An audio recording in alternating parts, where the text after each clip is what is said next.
Gente, então, para a gente não chegar muito, não terminar a aula muito tarde, a gente vai começar a nossa aula de hoje, tá? Então, como eu falei para vocês, a nossa aula hoje será com a Tatiana Campelo. Ela é sócia responsável pelas áreas de propriedade intelectual e inovação, privacidade, tecnologia e cibersegurança do Demarest.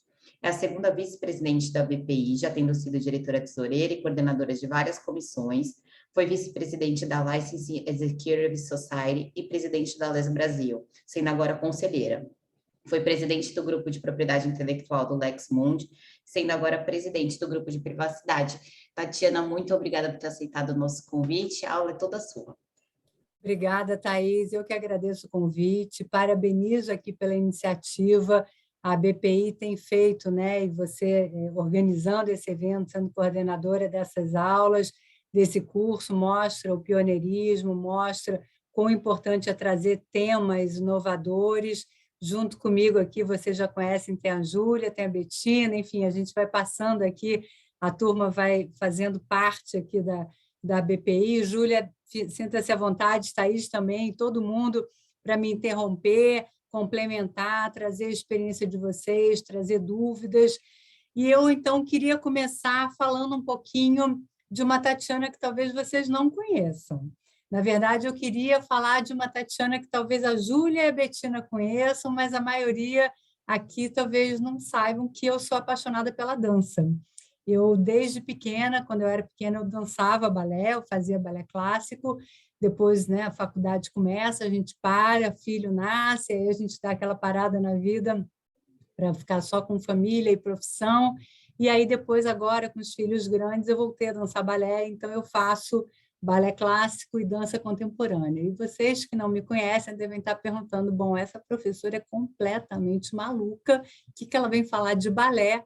Mas eu queria mostrar um pedacinho de um balé para vocês, que tem tudo a ver com a nossa aula, e prestem atenção, porque no final a gente vai voltar para ele e fazer uma dinâmica sobre esse balé. Então, espero que dê certo aqui. Vamos lá.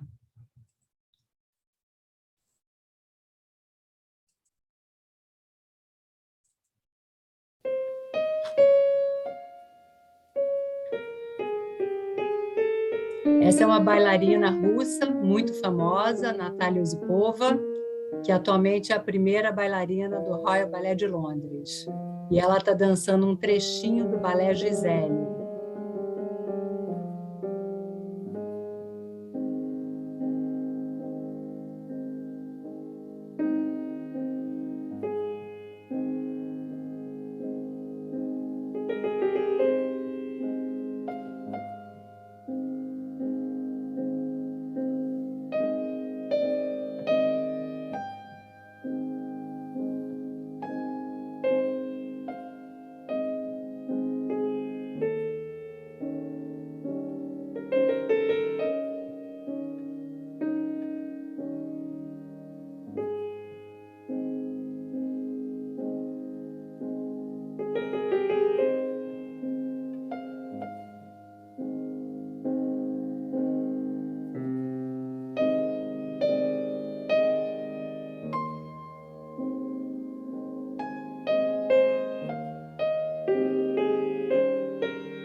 Bom, no final a gente vai voltar e eu quero ver, então, quem vai lembrar desse assunto, e eu prometo que eu não vou exigir ninguém a dançar na ponta dos pés aqui hoje, tá? A gente vai tratar, obviamente, falando de direito autoral, eu tinha que trazer um pouco de arte, né, na nossa fala. A gente não tem como falar de direito autoral se a gente não falar de arte, não falar de obra, não falar de autor. Então, esse é o nosso propósito da nossa aula aqui hoje. Então, essa é a nossa agenda. A gente vai falar um pouquinho do conceito do direito autoral. Eu sei que alguns de vocês não são advogados ou não são estudantes de direito, então eu vou tentar trazer esses conceitos de uma forma sem tanto juridiquês. Se alguém não entender alguma coisa, sinta-se à vontade para interromper a qualquer momento. A gente vai falar um pouquinho da aplicabilidade dos NFTs, o que é, como é que é o mundo do NFT, a cadeia do NFT, dentro do contexto, obviamente, do direito autoral. algumas questões polêmicas, depois um pouco da parte contratual dos direitos e obrigações, e no final, então, a gente vai fazer a dinâmica que a gente volta para esse vídeo no final. Tá? Falando, então, um pouquinho do direito autoral, o que é o direito autoral? O direito autoral, obviamente, é a obra intelectual, ou seja, não é a descoberta, não é a invenção científica que pode ser originada, que pode originar uma patente, é uma obra artística, uma obra autoral.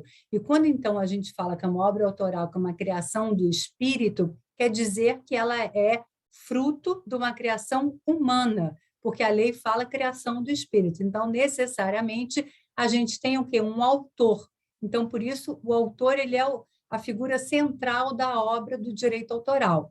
E essa obra autoral, ela podem ser vários tipos de obra. A gente pode ter um desenho, a gente pode ter uma ilustração, uma pintura, uma fotografia, uma dança, uma coreografia, uma obra autoral. A gente pode ter um livro, a tradução, a adaptação, um discurso, uma obra arquitetônica, uma obra audiovisual, a música, enfim. Então, existem vários tipos de obras autorais que são sempre, como eu falei, frutos, então, da criação de um autor, criação, então, do espírito, que necessariamente está vinculado à pessoa humana, e expressas e por qualquer meio ou fixadas em qualquer suporte, tangível ou intangível, conhecida ou que venha a conhecer no futuro.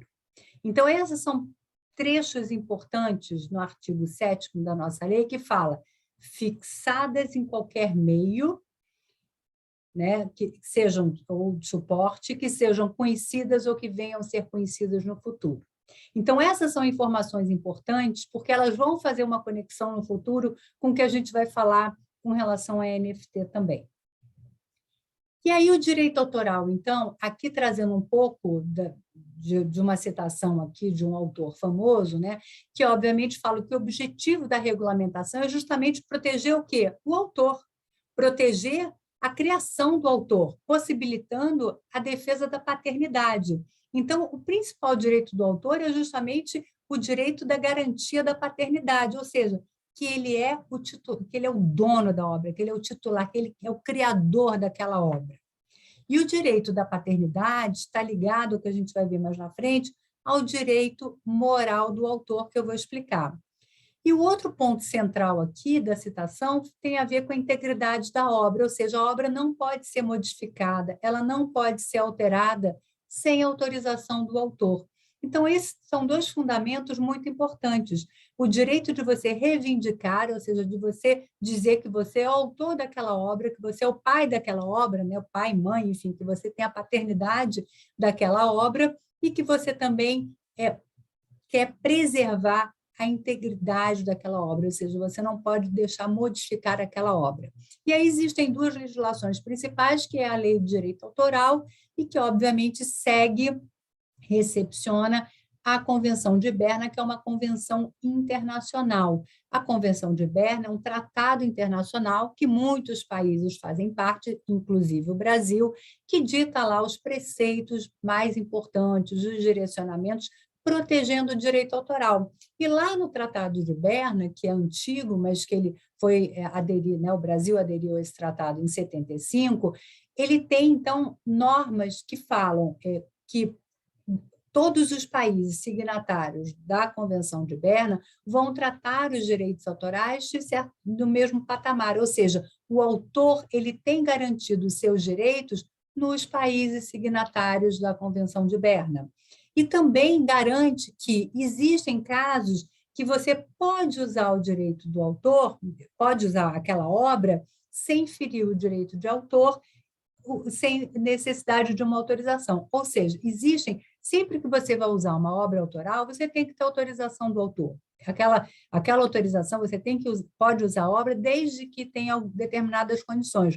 Mas existem exceções. Então, a Convenção de Berna ela já traz que existem situações que você pode reproduzir a obra desde que você preserve algumas condições, algumas garantias que não firam os direitos do autor, ou seja, são as exceções da lei. A lei traz, eu vou falar mais para frente, algumas exceções de que você pode reproduzir a obra sem que isso caracterize uma infração ao direito de exclusividade do autor naquela obra.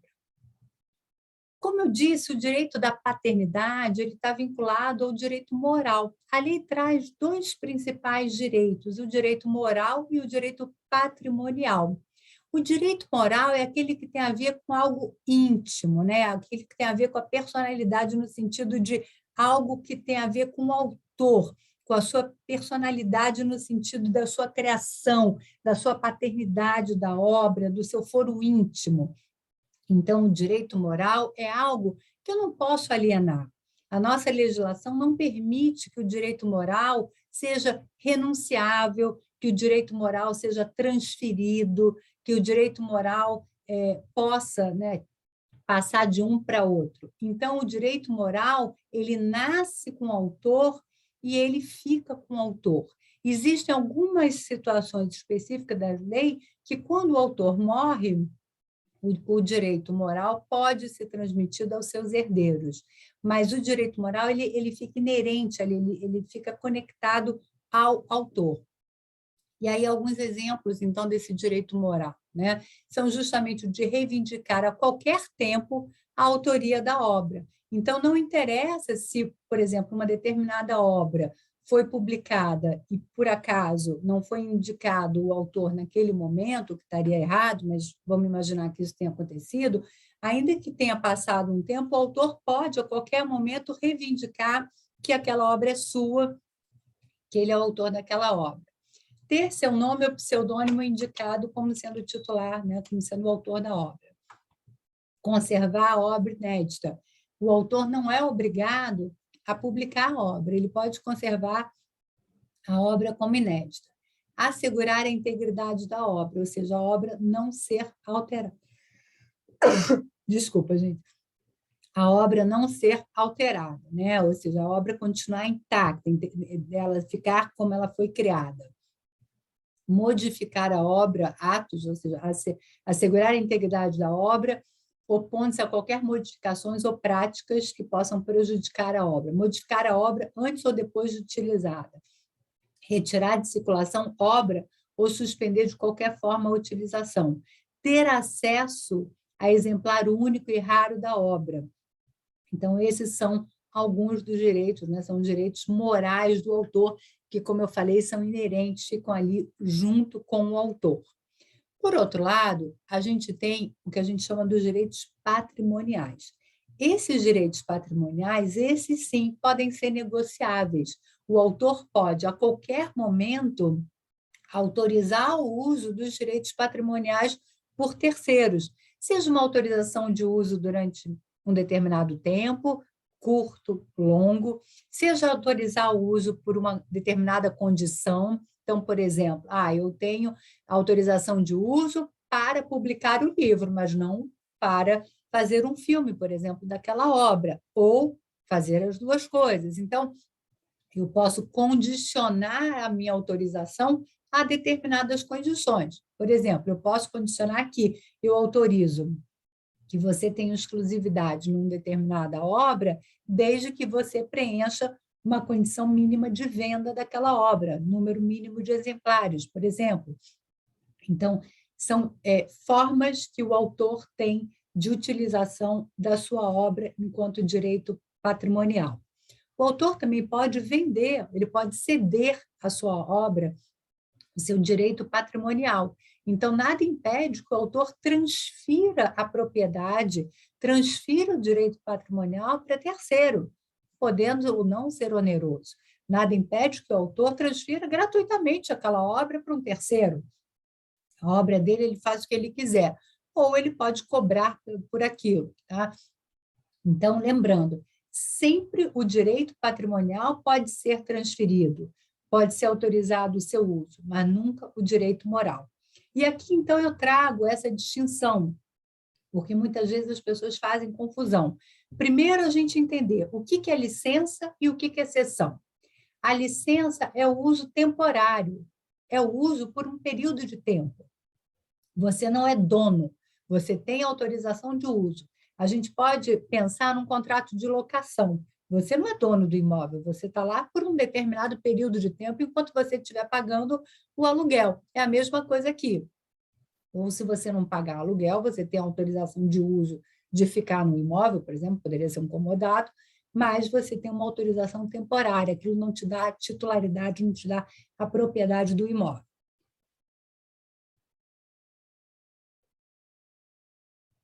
Já a cessão é quando, então, você transfere a propriedade, a titularidade daquele bem, daquele ativo.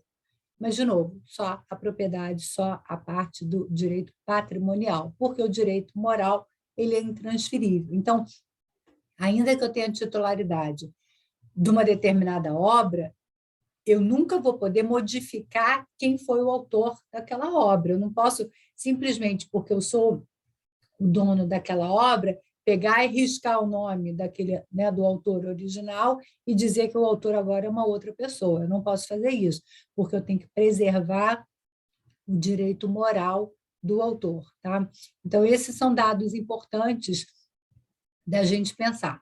Como eu falei anteriormente, a questão da transmissão para os herdeiros. Então, a lei fala que direitos morais do autor são intransmissíveis, apenas os direitos de autoria ao nome, ao inédito e à integridade da obra são passados aos herdeiros. Então, alguns dos direitos morais são, sim, passados aos seus herdeiros. Tá? E aí, herdeiros segue o rito normal da legislação do que vai ser considerado herdeiro.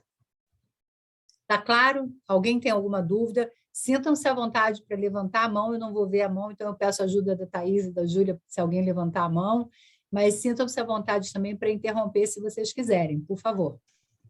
Pode deixar que eu estou acompanhando tudo aqui, viu? Chat, mãozinhas, estou de olho. Ótimo.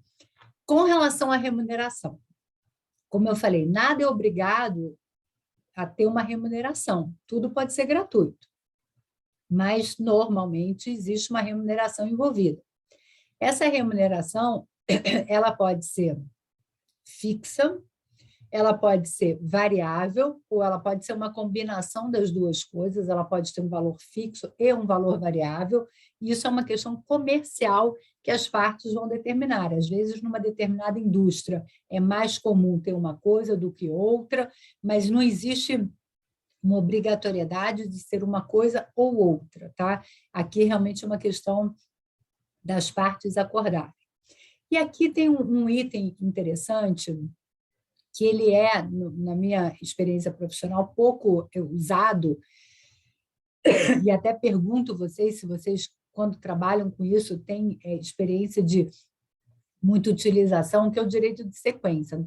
Tá previsto na nossa legislação, o autor tem direito ao direito de sequência, mas, na prática, isso acaba ficando, muitas vezes, esquecido.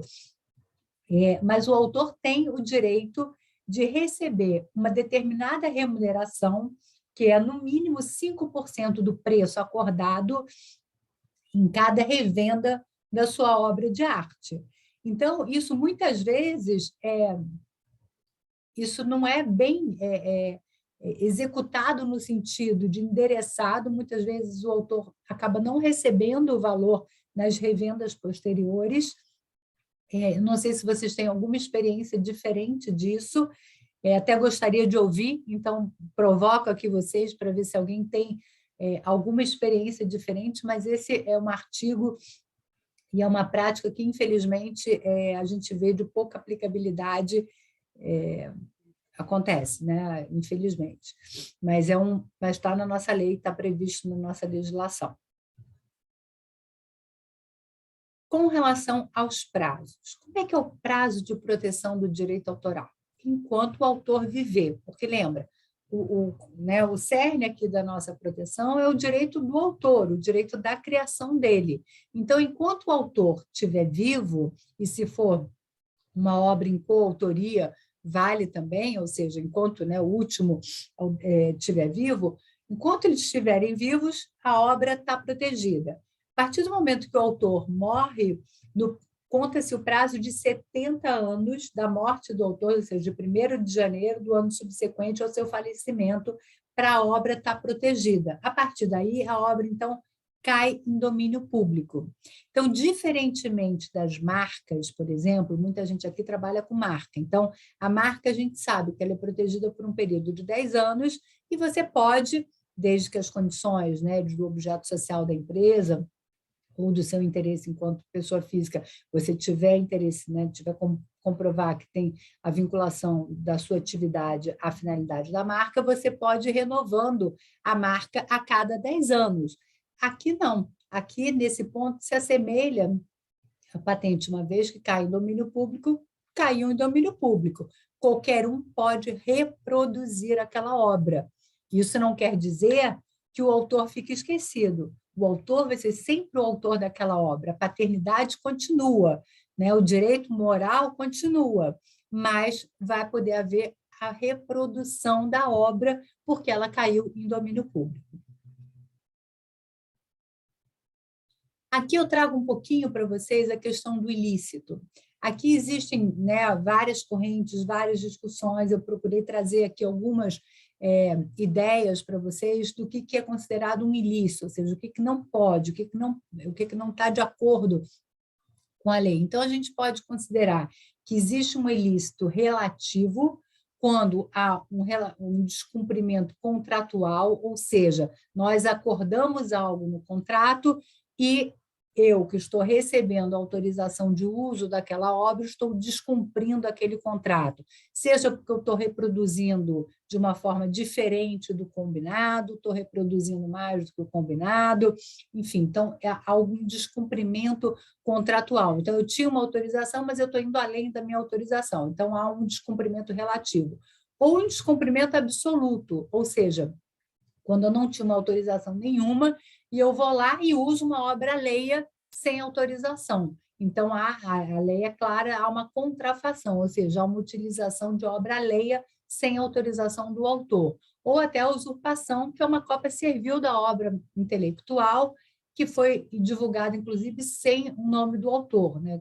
Pior ainda, ou seja, eu vou lá, copio uma obra de alguém, às vezes coloca o nome de uma outra pessoa, não faz referência nenhuma, e faz, então, a reprodução da obra.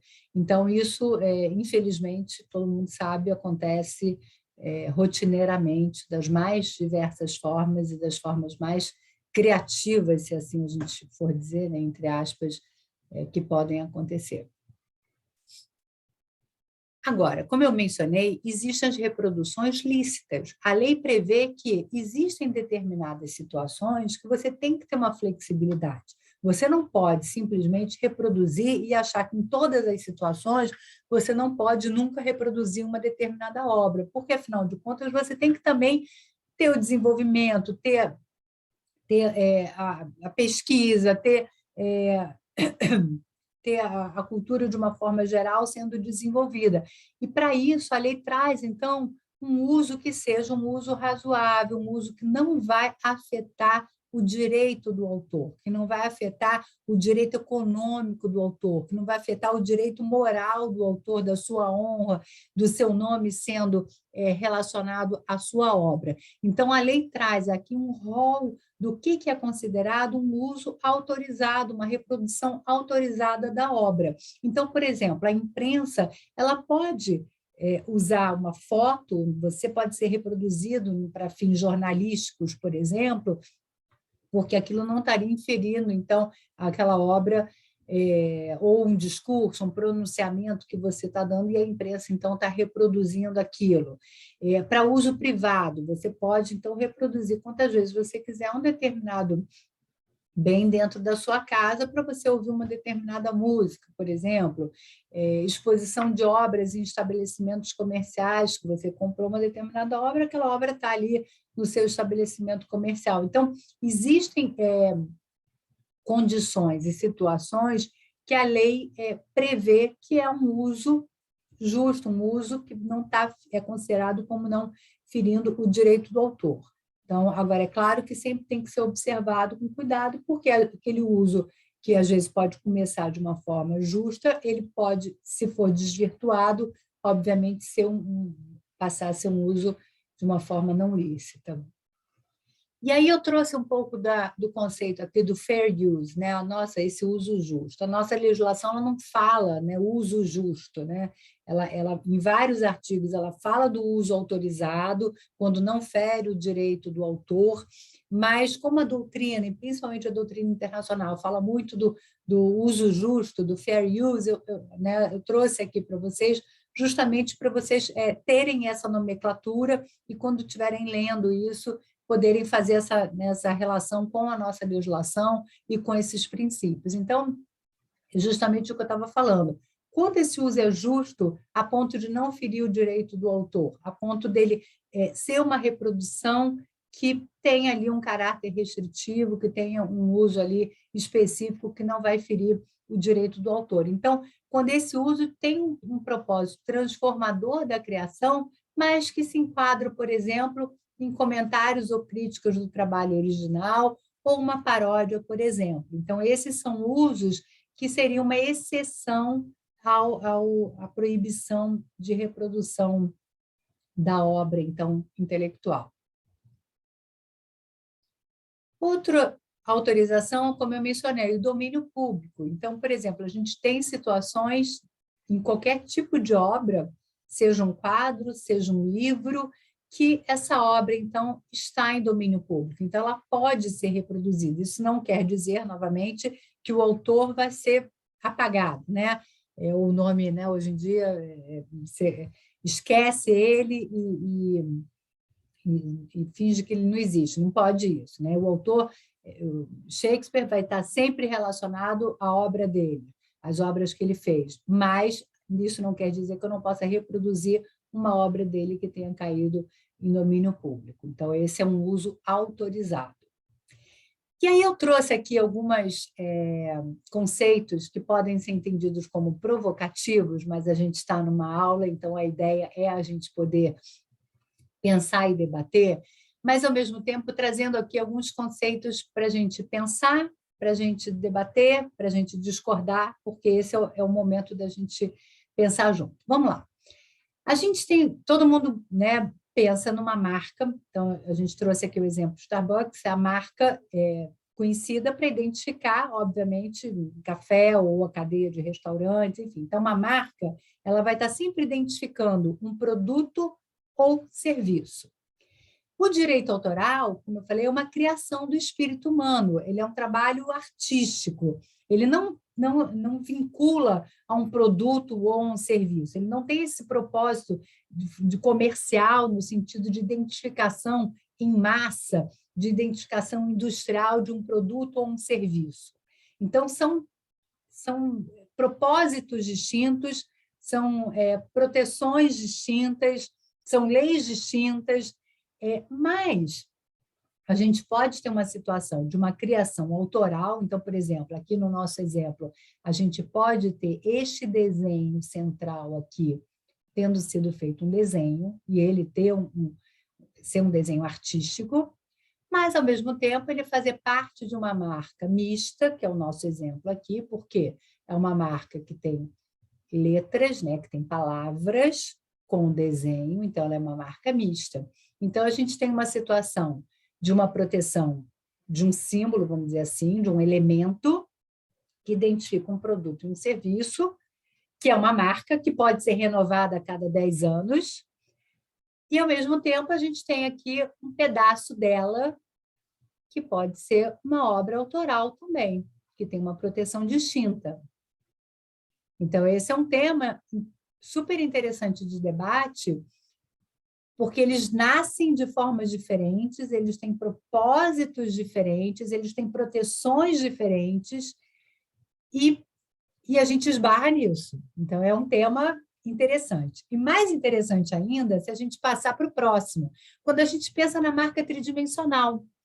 Então, a marca tridimensional, ela é uma marca que também ela identifica um produto ou um serviço. Então, o nosso exemplo aqui, a garrafa da Coca-Cola, tão conhecida de todos nós.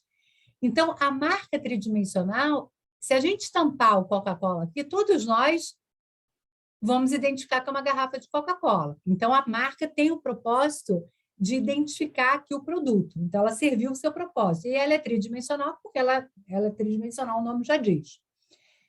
Mas, ao mesmo tempo, ela pode ser um direito autoral, porque ela teve uma criação artística dessa garrafa. Então, tem ou não tem? Isso é um debate muito interessante. Então, as coisas não são tão simples e elas podem ou não ter mais de uma proteção. Então, eu quis trazer esses temas justamente para a gente pensar, para ir além, né, da gente pensar só no direito autoral simplesmente, como é que é a relação dele com outros direitos e se dá para ter a mesma proteção ou não em vários, né, elementos no mesmo produto. E mais um caso aqui. Aqui são 2 exemplos, tá? Esse primeiro exemplo da xícara é desenho industrial e direito autoral, né? Então, primeiro, deixa eu explicar o que é desenho industrial. Desenho industrial, pela definição da Lei de Propriedade Industrial, é lá a forma plástica, ornamental de um objeto ou conjunto ornamental de linhas e cores que pode ser aplicado em um produto, sempre voltando à fabricação industrial. Então, é um tecido original de uma roupa, é uma estampa aqui, né? Enfim, é como você pode identificar, ou é também o copo aqui, a garrafa, que, né, a xícara, no caso, que pode ter uma forma original, que ornamental, que facilite também, que seja definido aqui como um desenho industrial. Então, o desenho industrial, ele sempre procura um resultado visual novo e original que tem uma configuração externa. Ele tem esse caráter, sendo sempre uma forma plástica, original, ornamental, de algum objeto ou conjunto com linhas e cores. Muito bem.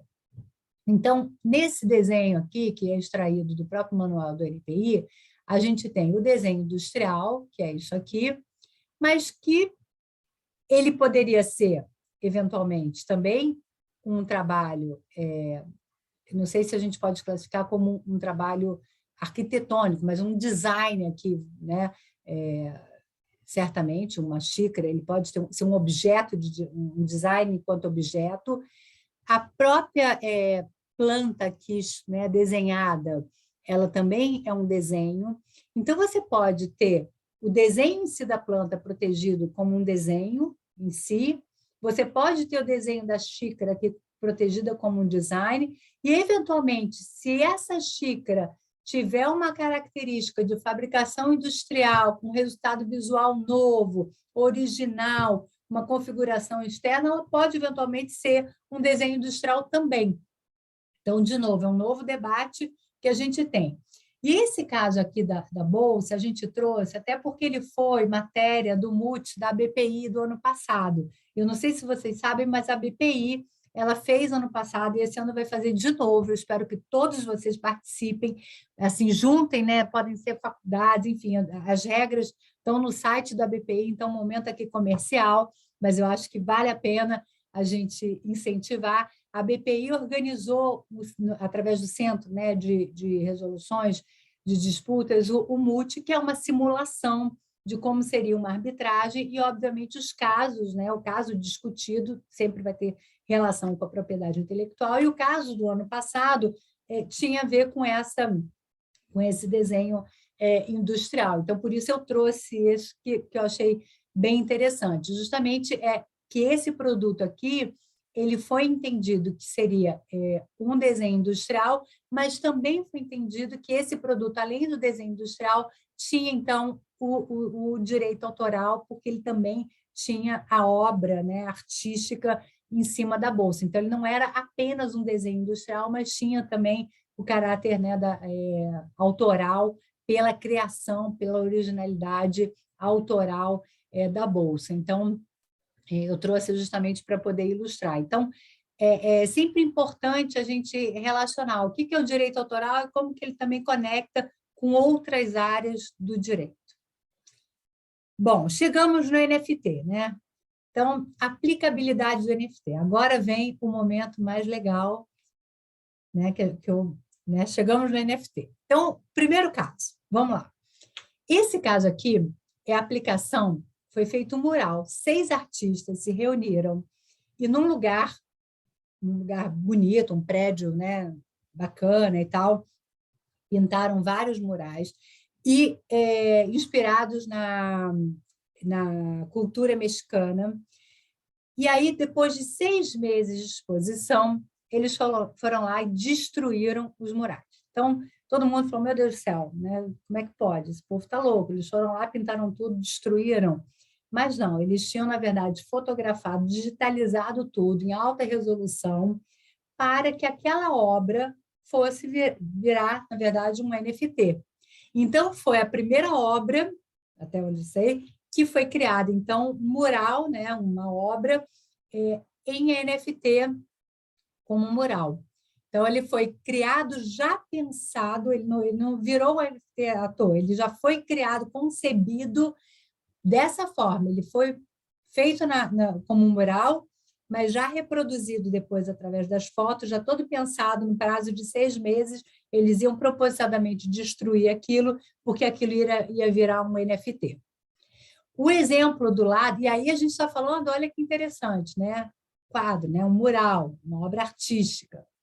Isso sem falar, obviamente, de toda a tecnologia por detrás, que também pode ou não ser entendido como obra autoral, mas aqui a gente está falando do mural, da pintura.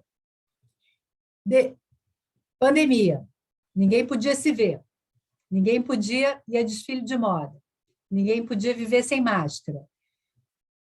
Esse foi o primeiro desfile no metaverso. Então, foi um desfile de moda inteiramente no metaverso, com Second Life, com Avatar, num ambiente de metaverso. Então, isso aqui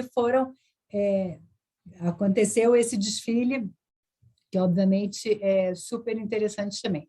E aí a gente vem os esportes. Os esportes, assim como a música, eles estão muito ligados à sua conexão com os fãs. Então, a gente vem percebendo que o NFT também é uma forma de você conectar com o seu fã. O NFT não necessariamente ele tem que ser super, hiper, ultra caro. O NFT ele é uma forma também de conexão, ele é mais uma possibilidade de conexão com o seu fã, com o seu público. E no esporte ele é um belo exemplo. Então, a NBA ela começou a lançar os seus NFTs, e aí, né, vários outros foram lançando os seus NFTs, e quem é fã do esporte sabe disso. E eu trouxe um fresquinho para vocês da última semana. No dia 17 de março, quem é de São Paulo sabe e acompanha, no Paulistão, enquanto os gols aconteciam, então, o gol acontecia, imediatamente depois, no campeonato, foram criados os NFTs do gol. Então, assim, segundos depois que o gol acontecia, os NFTs do gol já eram criados e eram vendidos, né, leiloados, esses NFTs. Então, a gente percebe que a dinâmica do NFT ela também está sendo cada vez mais veloz. Então, ela pode ser desde o momento programado, como foi aquele caso do mural, uma coisa, né, super programada, com antecedência, com meses, todo um planejamento, como ela também pode ser uma coisa mais rápida, mais dinâmica, que também, obviamente, requer uma programação, mas ela é ali imediata. Então, ele está assistindo o jogo, ele imediatamente já está sendo conectado, engajado com uma possibilidade de aquisição de um NFT do gol que ele acabou de assistir. Então, ele pode adquirir o NFT daquele gol que ele acabou de vivenciar, torcer e pular ali pelo seu time. E aí a gente vem de novo para o mundo do esporte, do mundo da moda, desculpa. Esse aqui esse desfile aqui da Dolce & Gabbana, inspirado em Veneza, muito interessante, porque esse foi um NFT criado, mas ele também tinha as roupas reais. Então, eles criaram a parte real da roupa e também o NFT. E quem comprasse o NFT poderia ou não comprar, ter o direito da roupa, poderia ou não ter o direito da experiência. Então, de novo, a gente fortalecendo a questão toda da experiência também do consumidor.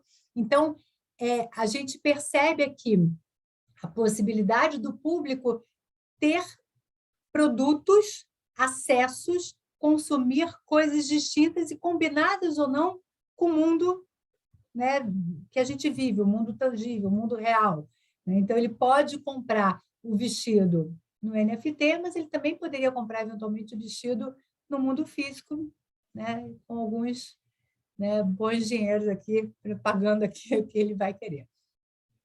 No lado direito, a gente vê aqui a Nike sendo o skin, né, ou seja, o tênis da Nike sendo parte do jogo, ou seja, os personagens do jogo podendo, se você quiser, comprar o tênis da Nike para poder vestir aqui o personagem do jogo. Então, é outra forma, a moda é um item muito importante, é como a gente percebe que ela pode ser aplicada de várias formas, não só no desfile, mas também como roupa dos avatares que a gente vai viver nesse mundo novo, cada vez mais, inclusive no metaverso, né?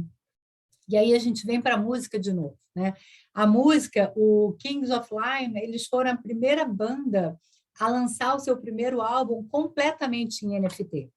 Então, isso foi um pioneirismo muito interessante que a gente observou. Já do lado daqui, a gente vê essa banda coreana que procurou lançar NFT, mas eles tiveram uma reação muito interessante dos seus fãs. Ao invés dos fãs acharem ótimo, uma inovação, os fãs foram contrários, porque os fãs perceberam que a banda é uma banda que canta muitas músicas da questão ambiental, da proteção do ambiente, da conscientização. E os fãs, então, avaliaram que, segundo eles, os NFTs eles poluem mais o ambiente por gastarem mais energia, por consumirem mais energia para suas criações por causa de blockchain e tudo mais. Então, eles tiveram uma reação contrária à criação de NFT da sua banda querida de rock. Então, eles aqui retardaram, né, postergaram um pouco o lançamento do NFT, mas foi uma reação inesperada. Então, mostra uma outra forma interessante, quer dizer, não só que o consumidor, ele obviamente está preocupado com o meio ambiente, com a conexão toda, mas como as coisas vão se interligando cada vez mais. E aqui em cima é uma notícia, né, interessante que uma outra plataforma procura lançar um NFT mais ecológico, e a gente brincou hoje aqui no escritório, quando a gente estava falando, que a gente tem que apresentar os dois para que eles possam lançar, então, um NFT já na plataforma mais ecológica. E o Vitor, então, tem uma pergunta, eu passo para o Vitor. Obrigado, Tatiana. É o seguinte, na verdade, a minha pergunta vai ser sobre o caso do Kings of Leon aí. O NFT, até onde eu já entendi, ele vai gerar uma exclusividade a respeito de uma obra. O que isso vai gerar na obra de um álbum, por exemplo? Por exemplo, no caso assim, se eu compro o álbum, ele vai ter um NFT, mas a outra pessoa vai ter um NFT também, mas aí acaba tirando a exclusividade do negócio, entende? Aí eu queria entender como que esse NFT está sendo aplicado a um álbum. É só o primeiro álbum que é o que vai ter o NFT ou não? Seria, né? Entendeu minha pergunta? Ótima pergunta, Vitor. Na verdade, essas coisas parecem meio confusas mesmo. Vamos lá. Deixa eu tentar te ajudar. O NFT, ele é uma certificação, ele é uma garantia de que eu estou comprando algo que é só meu, que ninguém vai ter igual. Tá? Eu posso lançar um álbum e dar acesso a 100 pessoas, por exemplo. Ou eu posso lançar um álbum com uma faixa né, uma música só, aí não seria um álbum, mas eu poderia lançar uma música só, eu poderia lançar coisas distintas e cada um adquirir coisas distintas. Ou você adquirir algo e aquele é seu. Então, o que você está adquirindo, e quando você adquirir, você tem certeza que aquilo é seu, é o que você vai estar adquirindo ali. E aquilo não transporta para o mundo de fora, né? Ou seja, a gente está falando de NFT apenas. Então, se eles tivessem um outro álbum além do NFT, uma coisa não se mistura na outra. A gente está restrito aqui ao que o NFT propõe, o que o NFT te diz que você tem direito a reproduzir. Então, se ele diz que você tem o direito de reprodução daquele vídeo, você vai ter o direito de reprodução daquele vídeo, você vai ter aquela reprodução. Se eu puder fazer um adendo, esse caso ele também tem uma outra coisa que é bacana, que além de você ter, né, as faixas em NFT, você conseguia, e aí traz o que a Tatiana falou das experiências. Então, você conseguia ter acesso ao vinil exclusivo. Além disso, alguns assentos na primeira fila para ficar pertinho da banda. Então, ele traz a coisa da música em NFT, que não é tão desconhecido hoje em dia, né? A gente vê bastante, tem visto alguns casos, E lembrando que o fato de ter muitos não significa que não é tão raro assim, porque se você tem quantos milhões de pessoas que estariam interessadas em comprar, e sei lá, você tem 100, 200, 300, ou que sejam 1000 cópias, continua sendo exclusivo de certa forma, né? Pelo menos assim, no meu ver. Legal, Só obrigado pela complementar, explicação. só para complementar, que eu sempre uso aquele exemplo dos Mamonas Assassinas, tinha um deles que você ganhava um percentual por reprodução, como se fosse do Dinho. Tinha um outro que você ganhava era uma folha escrita, que o Dinho tinha escrito, você ganhava ele, e tinha um deles que você ganhava participação no filme deles que está sendo gravado agora. Então, assim, nem sempre o NFT está vinculado só ao que está na mídia digital. Então, eu acho legal a gente ter sempre isso em mente. Normalmente, até eu diria que não está, né? Assim, o que a gente vem observando, assim, pelo menos dos casos que a gente vem estudando e são publicados e tudo, sempre tem algo a mais, porque, de novo, é o gancho da conexão com o seu público, né? Então, isso é muito interessante. E esse é um exemplo, por exemplo, esse é um exemplo desse caso aqui. Esse produtor famoso, né, de Hollywood, ele quer lançar o primeiro filme financiado 100% com NFT. E aí, obviamente, quem financiar isso, ele vai receber o NFT com direito de receber um percentual pelo lucro do filme, pelo sucesso do filme, mas também com direito a encontrar os atores, a participar de gravações, de assistir gravações, enfim. Então, ele tem todo uns bastidores, vamos dizer assim, que a pessoa tem acesso, como naquele caso do desfile do Dolce & Gabbana que eu mencionei. Era a experiência. A pessoa poderia adquirir o NFT, poderia adquirir o NFT com uma roupa física, e ele poderia adquirir o NFT com uma roupa física e com a experiência exclusiva de assistir um desfile daquela coleção, por exemplo. Então, são várias formas, várias escalas, possibilidades distintas de você adquirir.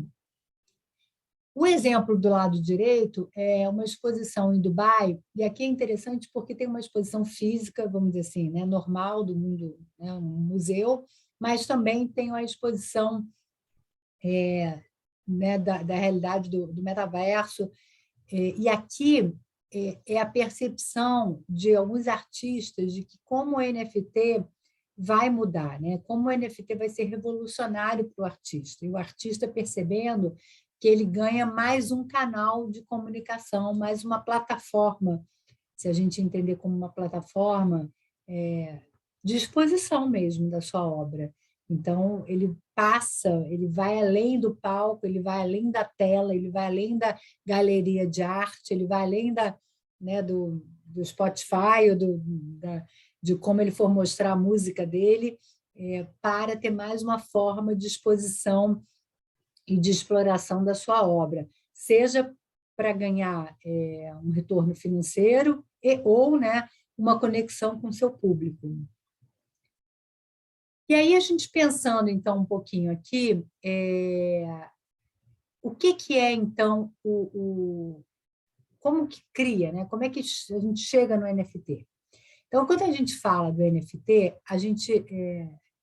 quando eu comecei a estudar e a pensar nisso, né, a primeira coisa que você tem que pensar é que criar o NFT quer dizer cunhar, né? Eles usam cunhar o NFT. Então, é você transformar em versão digital a sua obra de arte. Então, você transformar aquele seu quadro, né, passar ele numa versão digital, você vai cunhar a versão digital da sua obra de arte.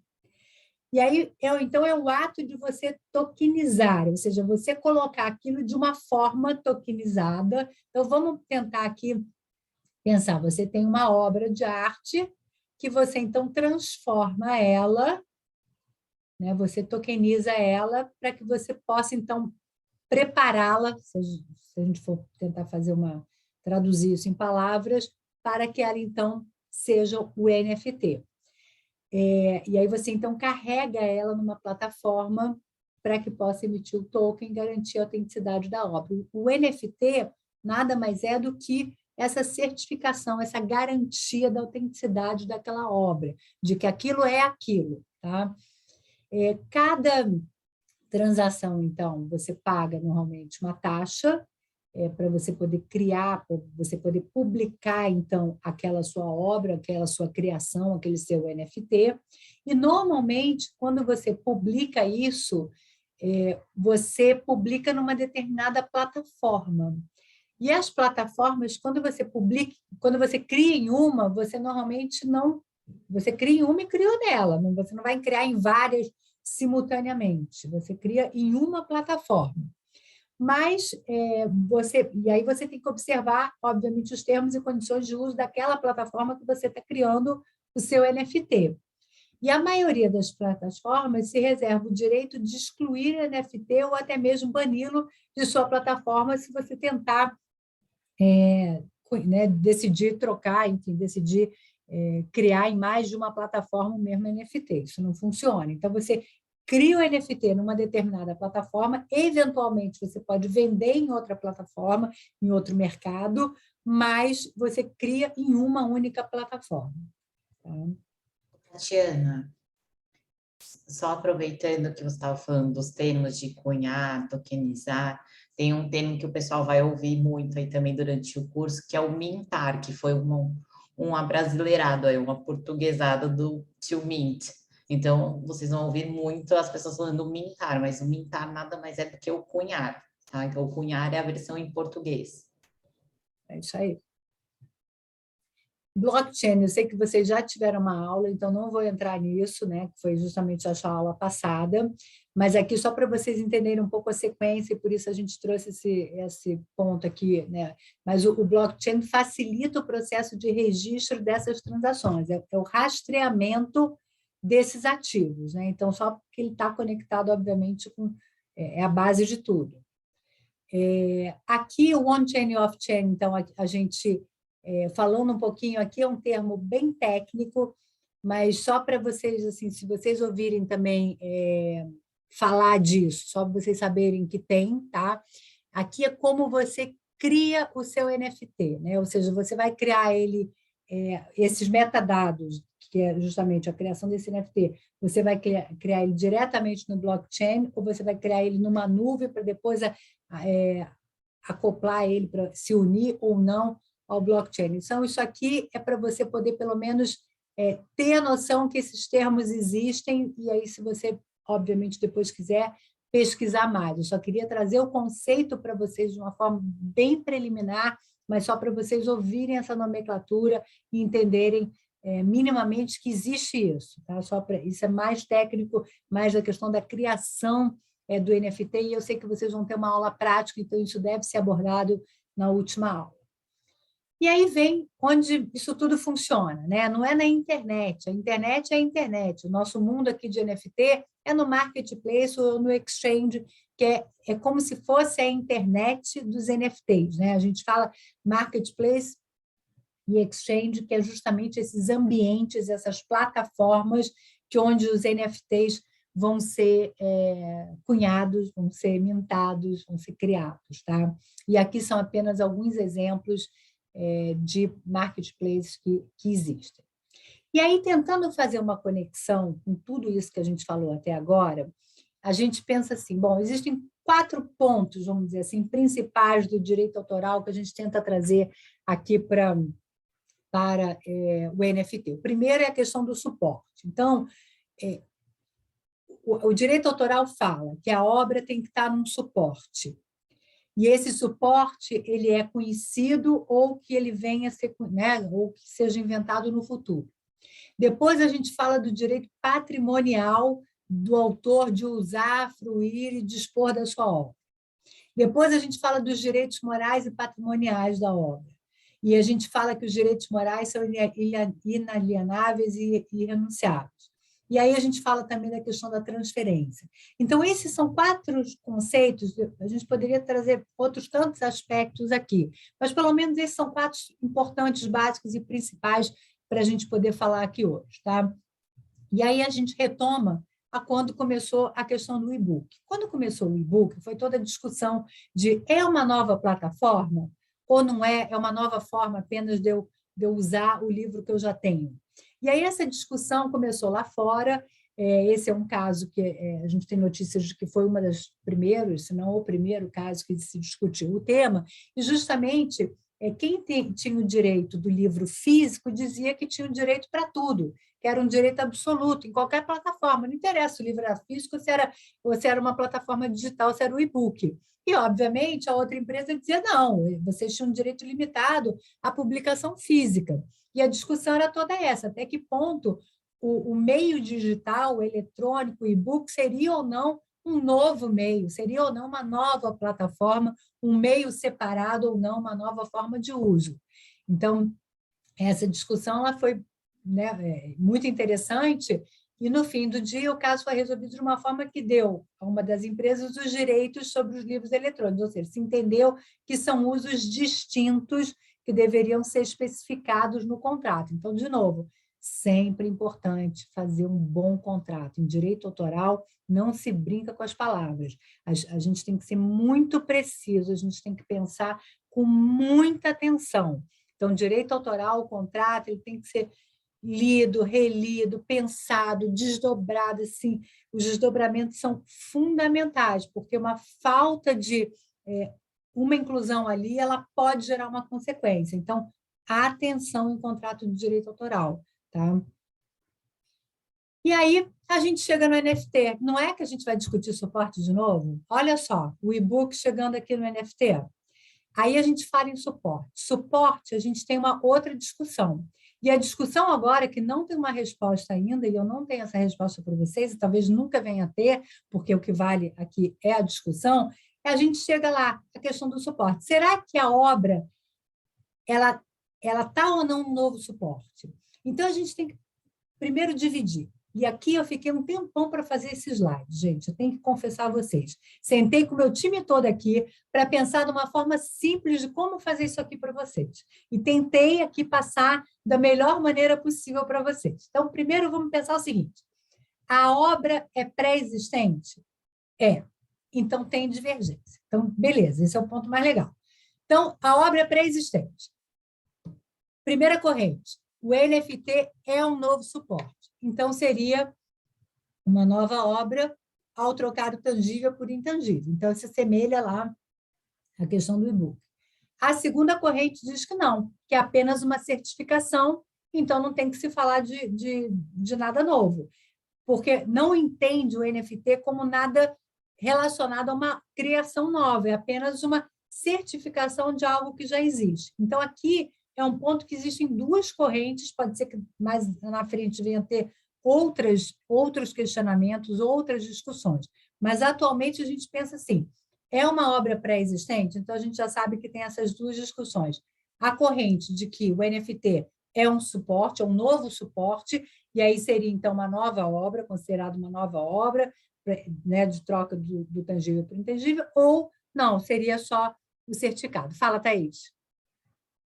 Não, só para você esclarecer, quando você está dizendo pré-existente, então você está dizendo de uma obra física. Uma obra física. Porque ela poderia ser pré-existente no digital. Isso que eu ia falar, eu acho que física ou digital, né? Na verdade, as duas coisas, exatamente, as duas coisas. É uma porque obra aí que já sim. existe, é uma obra que ela está em um meio já, né? Ela é uma obra que já... Entendi. Ela não está sendo criada nesse momento. É, Porque o que eu ia... É a próxima coisa, porque o próximo é o seguinte, é uma obra criada já como NFT. Aí é uma nova obra. Entendeu? Então, eu vou até mexer, ó, já vi que não está bom ainda. Já vou não, mexer tá de novo ótimo. nesse slide. Não, tá ótimo, é só porque eu estava tentando entender. Não está bom ainda, vou mexer de novo. Então, assim... Na minha visão, seria uma troca de suportes quando a gente está falando de uma física e vai para o digital. Agora, eu acho que quando nasce no digital, para mim já entra só na parte da certificação. Eu acho que não, porque o NFT ele não é um digital normal, mas é uma boa discussão. Ó. Você vê, pode ser que tenha um terceiro ponto, tem uma terceira interpretação. Porque o NFT, essa tokenização, será que ela é ou não um digital igual que está sendo criado? Então, não sei. Então, a gente pode... Essa é uma nova discussão. Acho que a gente pode É uma ter excelente aqui discussão. mais uma discussão. Então, esse é um ponto, assim, gente, né, obviamente, a gente também brinca um pouco, porque, né, também tem que ter a atenção de vocês aqui, está tarde, então a gente tem que capturar aqui vocês. Mas, assim, um ponto é que ainda está muito aberto, ou seja, a gente não tem uma definição, não tem uma conclusão, a gente ainda precisa estudar muito, né? A comunidade precisa estudar muito para pensar como vai endereçar esse ponto, como a gente vai pensar nisso. E acho que a Thaís trouxe um bom ponto também, trouxe uma boa abordagem aqui também para a gente pensar. Ô, E aí a Tatiana, gente tem... só antes de você mudar, a gente tem o professor Vitor Drummond aqui, e ele está fazendo um comentário, falando, se ela já existe, então é obra derivada, daí não pode ser utilizada como NFT. A discussão não pode ser sobre ser uma obra nova, mas uma nova utilização da obra, é outro conceito. Então, Vitor, mas quando ela é criada como NFT, ela é necessariamente algo novo, não é isso? É isso que ele falou, né? Então, por isso que a gente colocou o inédito aqui, ó. Essa palavra inédita era para tentar capturar exatamente essa ideia, né? Ou seja, no caso de obras inéditas criadas, o NFT seria o suporte e a obra em si. Ou seja, quando você cria como um NFT, você vai criar um NFT, é algo novo. Agora, se ela já existia antes e você transforma num NFT, ela partiu de algo novo, de algo que já existia. Então, por mais que ela seja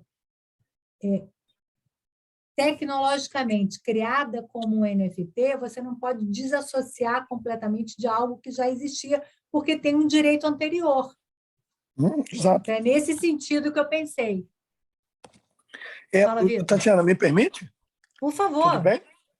Eu acho que é assim, como a gente ainda está num limbo, né, sobre definições dos conceitos, e eles naturalmente vão se assentando, né, nos próximos tempos, o que tem parecido para mim é assim, o elemento primordial é analisar se o NFT é meramente uma certificação, como você bem apontou, ou se ela é uma forma de exploração.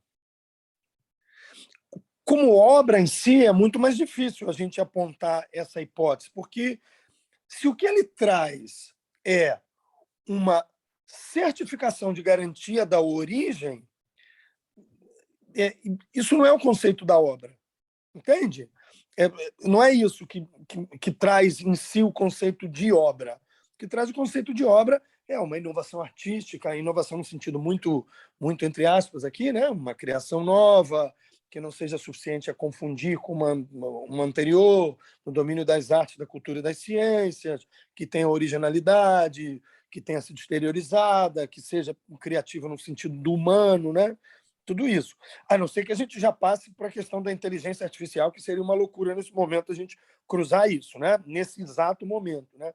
Então, eu acho que o que a gente pode refletir aqui é se, mais do que uma obra, se o NFT é uma modalidade de exploração comercial genérica, como se fala no direito de autor, né? Se a gente pensar, e para cada exploração comercial, para cada uso da obra que gera uma exploração comercial, aplica-se um direito, né? Então a gente pensa, o que é possível fazer com uma obra literária? No século XV, no século XVI, era possível fazer impressão. Qual é o direito decorrente desse ato, dessa exploração? Reprodução. Beleza. A gente anda 500 anos, aí hoje a gente tem uma variação enorme de explorações. Então, o streaming, ideologicamente, eu costumo dizer, né, do ponto de vista filosófico, o streaming é uma modalidade de exploração que não existia antes. Portanto, é óbvio que essa modalidade gera uma circunstância a qual se aplica um direito, né? Por isso que, no meu entender, é uma malandragem qualquer um que defenda o streaming como uma variação não remunerável daqueles que são os criadores. Porque, na verdade, é uma total nova modalidade de exploração e decorrentes de uma tecnologia impensada até pouco tempo atrás, né? Então, eu tenho para mim, assim, só para colocar mais lenha na fogueira aqui para a gente, que menos do que a gente pensar como obra, a gente teria que partir no pressuposto agora que é uma nova exploração que pode ser de obras originais, obras originárias, mais tecnicamente, derivadas, ou nem obras, né? Mas conceitos inerentes à imagem, a gols, cestas de futebol, cesta de basquete, gol, né? Momentos, cortes temporais. Então, acho que esse talvez seja o nosso elemento. E pode ser que a gente esteja falseando tudo isso, e aí eu já paro de falar, Tatiana, pode ser que a gente esteja falseando tudo isso sob o argumento do certificado, sabe? Porque o certificado é que traz o valor especulativo. Então, a especulação não está necessariamente na obra, está na aplicação de um certificado e a gente dizer, ele é único. Tá bem, mas você vai pegar aquela manifestação que é uma obra e vai fazer 1, 10 ou 100. Qual é a escassez que existe nisso? Necessariamente, se for 1, vai valer 100 vezes mais do que se for 100? Não necessariamente. Aí entra toda a circunstância especulativa, acho eu, até agora. Salvo melhor Pois juízo, daqui a mas 2 dias aqui eu acho que é o seguinte, quando a gente pensa, né, o gol, quando a gente pensa o quadro, a dança, o que quer que seja, existe algo antes. Então, se eu transformo no NFT, porque tinha algum direito, seja ele qual for, ou ainda que seja em domínio público, antes. Sim. Agora, quando eu crio um NFT, eu crio algo naquele momento, do zero, em admitindo que isso é possível, né? Sim. Aí eu tô ao mesmo momento criando e fazendo já, né, o NFT, a própria criação ali. Então, ele não tinha antes, ele não tinha um passado, vamos dizer assim. Então, é nesse sentido que eu pensei na diferença. Como uma obra originária, né? Naquele momento. Como Mas obra aí é obra, você original concorda? naquele momento. Como uma Não, obra originária em oposição à derivada, como conceito de que não se baseou em nenhuma outra previamente, entendeu? como Primígena, uma obra né? inédita, né, que a gente fala, né? Não, primígena. Inédita não, que a inédita é a não publicada. Primígena, que não se baseou em nenhuma, né? Aquela primeira obra, que também é uma ficção filosófica, né? Que não se baseou em nenhuma, em oposição à obra derivada, né? Mas concorda que, nesse caso, também é obra em, entre aspas, NFT. Não é NFT. NFT não é nada, né? Entende? Ele é uma obra em NFT, se for um ato de exploração, considerando essa hipótese, ou uma obra primígena, que agora tem originalidade, claro, nesse momento, e que vai receber uma certificação. A certificação em si, assim, num primeiro momento, posso entender que estou equivocado nisso, mas me parece que nunca poderá ser considerado uma obra, mas a gente traz os elementos de obra para a gente interpretar, né? Assim, por exemplo, claro que é fácil a gente fazer uma metáfora, né? Uma comparação com obras de artes plásticas. O NFT induz a que a gente pense nele um pouco, talvez você tenha pensado também assim, Tatiana, em algum momento, como o suporte físico na obra de artes plásticas no mundo não digital, não é? Ele confunde, né, o corpo místico com o corpo mecânico. O NFT confunde a certificação, né, empurrando aqui a comparação para a gente poder entender, com a própria obra primígena, como você está dizendo. Poderia ser isso, né? Mas essencialmente ele não é a obra em si, né? É o que me parece. Pois é, será? Não, eu acho que a gente ainda vai ter aí uma. A gente vale uma discussão, acho que vale um dia a gente só parar e tentar. Esse é um tópico super relevante, super relevante. Esse é um tópico... É que os elementos não estão presentes, né, do direito autoral. Repara, criatividade é uma criação necessariamente humana atribuir um código? Não. Não. Originalidade, do ponto de vista humano, é disso que se trata? Não, ele é irrepetível, né? Pelo que a gente entende. Exteriorização, está se falando numa exteriorização? Também não, não é? Então, esses são os elementos primordiais. as condições de aplicação do direito autoral. Elas não estão presentes, né? Nenhuma delas. Só lembrando que aqui são discussões, né? Aqui não tem resposta, foi aquilo que eu falei, né? Claro, Esse claro. é um item assim que ainda está, como eu disse, aqui é uma tentativa de um resumo das discussões que existem para tentar endereçar o tema. O ponto tá muito o suporte. Como é que esse suporte ele é entendido dentro do NFT e dentro das obras? O NFT vai ser entendido como um suporte ou não? E aí, qual é a conexão dele com o direito autoral? Porque eu acho que uma das áreas que mais, né, a gente vai ter justamente essa conexão de discussão é justamente na área autoral. Ou seja, será que a gente vai entender o NFT como um suporte ou não é um suporte? A gente vai se assemelhar ele ao que foi no passado o e-book ou não? Então, essa é a discussão que a gente vai ter que ter. E aí né, eu acho que até ter pessoas da área técnica como você, Vitor, vai ser sempre muito bom para a gente poder, como, né, a gente interpretar a legislação, mas podendo dar um passo para trás e entender também tecnicamente o que isso significa. Eu acho que vale a gente, né, depois até voltar a isso e tentar progredir com essa discussão, porque esse é o ponto. Não tem uma resposta, definitivamente. São correntes e pensamentos aqui do que existe em relação a isso, mas é super complexo, super difícil, e, de fato, não tem resposta, não tem certo ou errado. Antes da Tatiana, rapidinho, só. Vitor, tem uma pergunta da Milena para você no chat, então se você puder responder para ela no chat, só para a gente conseguir seguir aqui com a aula. E uma pergunta aqui do Felipe Monteiro, que ele está falando: o suporte de obras digitais, ainda que criadas originariamente como NFTs, não seriam suas extensões, seus formatos digitais, como JPG, PNG, MP4, etc.? Interessante. Então, interessante. eu acho que essa é a discussão, né? Exatamente. Essa é exatamente a discussão. E aí, se puder... Por isso que eu tentei fazer esse paralelo aqui com o e-book, porque essa foi exatamente a discussão do titular do livro físico. Quem era o titular do direito de reprodução do livro físico falava isso: não, eu tenho direito da reprodução do físico, eu tenho direito para tudo. E aí o outro dizia: não, você tem direito de imprimir, publicar e vender a obra em forma de livro.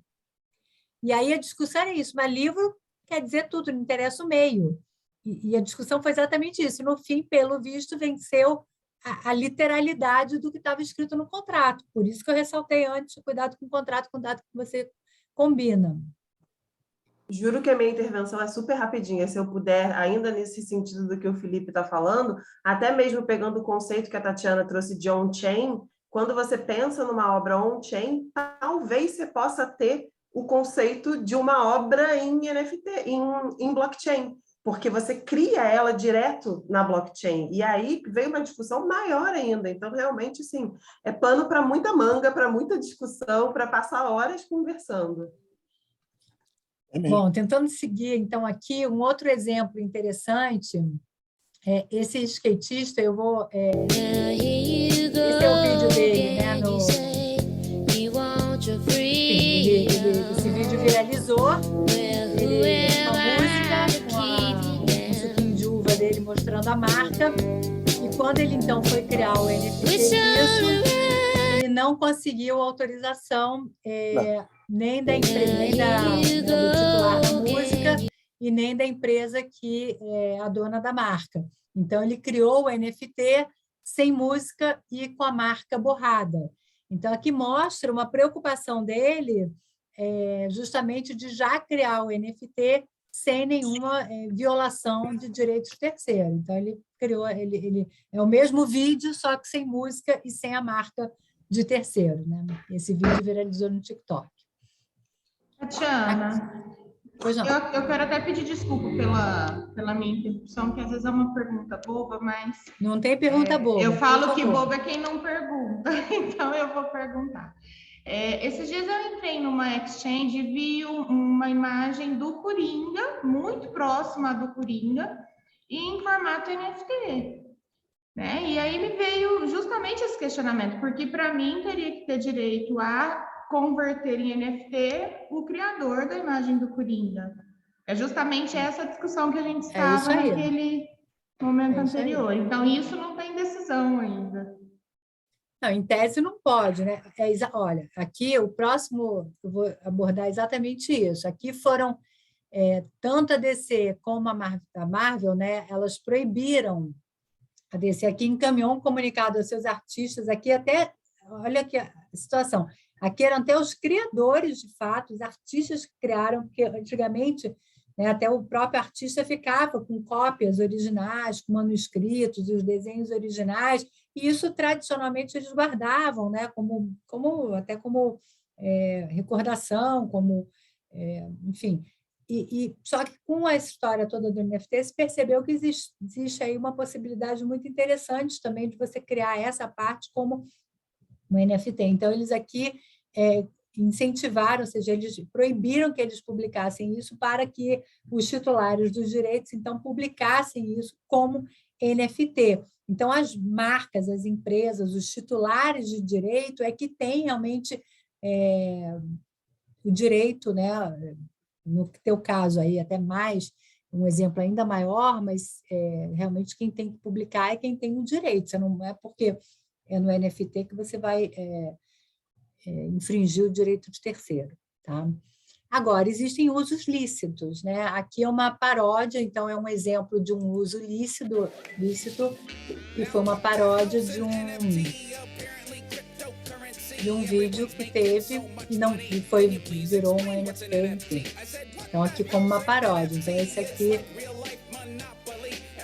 é um exemplo aqui que vale também no NFT essa questão do uso lícito, ou seja, você tem a possibilidade de fazer uma paródia e isso não seria considerado, então, um uso ilícito. Então, a tendência agora... Claro que isso tudo, gente, é novo. Isso tudo a gente vai ter que ver como é que a jurisprudência, como é que a doutrina vai se manifestar. Isso são tendências que a gente está vendo, principalmente no exterior, de movimentações do que a gente está pensando, e aí fazendo uma analogia com a lei de direito autoral e com o que pode e o que não pode.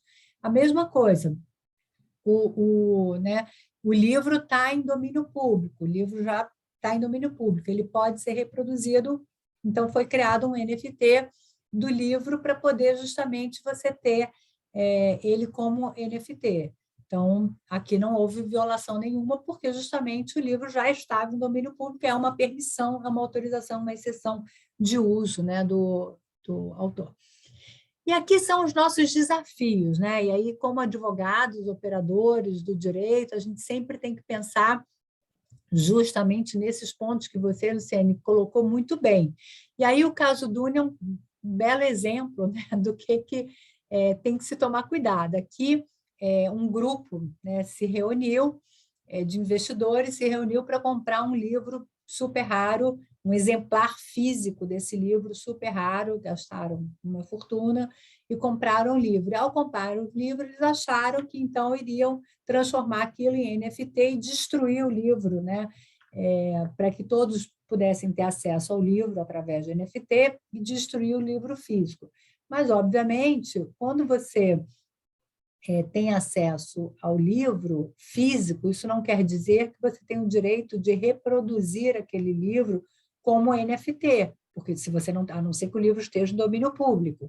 Então, o que a gente estava falando antes, não quer dizer que o NFT é uma terra de ninguém, não é isso. Os direitos estão aí e existem. Né? Então, a não ser que você esteja numa das exceções da lei, você não pode sair fazendo NFT do jeito que você quiser, porque você pode cair numa situação de infração, né, de infringir um direito de terceiro. Tá? Então, a venda de um NFT concede direitos autorais sobre o ativo subjacente? Não. Tá? O NFT ele vai conceder o direito que está escrito ali, que está combinado naquele contrato, em termos de uso do que você está adquirindo do NFT. Então, não pense como o pessoal dos investidores do Duni, que ao comprar o livro estava ganhando direito para tudo. Não está. Mas, então, o que pode fazer quando se compra um NFT? O que você pode fazer, de novo, é o que vai estar combinado quando você compra o NFT. Então, eu vou ter direito a encontrar com o meu ator favorito, eu vou ter direito a participar do desfile exclusivo do Dolce & Gabbana, vou ter direito a ter o meu NFT da roupa aqui da Dolce & Gabbana no metaverso, ou ganhar também o exemplar físico da roupa. Enfim, vai ser o que a gente combinar. O que eu vou ter direito é o que eu quando comprar, é o que eu estiver combinando. Tá? E lembrando que, em tese, os direitos morais continuam como eles são, ou seja, o direito moral do autor ele continua exatamente no mesmo conceito como é trazido pela nossa lei. E aqui uma outra observação importante. Eu estou sempre falando, considerando a lei brasileira, né? Porque, obviamente, estamos no Brasil, estamos falando da lei brasileira. Podem ser que, né, interpretações diferentes sejam feitas por legislações diferentes, e aí é um outro desafio, porque você pode ter legislações múltiplas sendo usadas numa determinada situação. Eliana, por favor.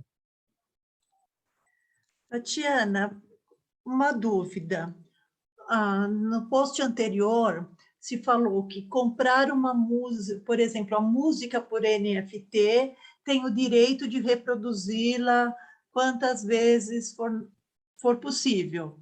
Isso significa poder usar em escala comercial? Por exemplo, eu compro... Não, a não ser que esteja escrito no combinado lá do NFT, não. Tá? Aqui é um exemplo, né? Certo. Então não, por exemplo, então continua tendo os pagamentos para ECAD e tudo mais. É diferente, né? Porque aqui eu estou comprando, tem várias formas, né? Vamos supor, eu posso comprar um direito sobre uma música que vai ser lançada, e pelo contrário, aí eu posso estar recebendo os direitos daquela música quando ela começar né, a ter royalties, então eu posso ser como se fosse um investidor daquela música. Então, depende do que você está comprando. Então, o NFT, você tem que olhar, né, ver a contratação e ver o que você está comprando de direito naquele NFT. Então, pode ser que eu possa reproduzir aquilo só para mim, ou quantas vezes eu quiser, ou eu posso... Enfim, então, depende do que você estiver comprando dentro daquele escopo, daquele NFT específico. Mas não tem recolhimento... É diferente, entendeu? Não é uma... Não é assim, você comprar para uma reprodução pública. Normalmente, você compra para você, né? A tua relação direta com a música, com o teu... Então, não haveria essa possibilidade, geralmente, de modo geral, não. para uso comercial. Obrigada, Tatiana. Imagina. E aí a gente tem o famoso caso Tarantino, né? Que é um caso já muito estudado em todo mundo que começa a estudar NFT. E aqui, de novo, o aspecto contratual super importante. E aqui existe a discussão que a Miramax, que é, né, a dona do direito do filme, que, enfim, começou a travar uma batalha judicial com o Tarantino, que anunciou que iria lançar NFTs do filme, e aí a Miramax falou, não, você não pode lançar NFT do filme, todos os direitos são meus. E ele falou, não, eu posso sim, eu vou lançar de partes cortadas do filme. Aí eles falaram, não, de partes cortadas do filme não pode. Não, eu vou lançar então do manuscrito, que eu, como autor, tenho direito, né, de exclusividade. E aí começou uma discussão, como né, o NFT também tem a questão do sigilo, do que você está comprando também é sigiloso ali. Eles estão ainda numa discussão judicial, mas aqui foi justamente a discussão entre o titular da obra, do direito patrimonial daquela obra, com o autor, né, da obra em relação ao filme, do que poderia ou não ser lançado como NFT.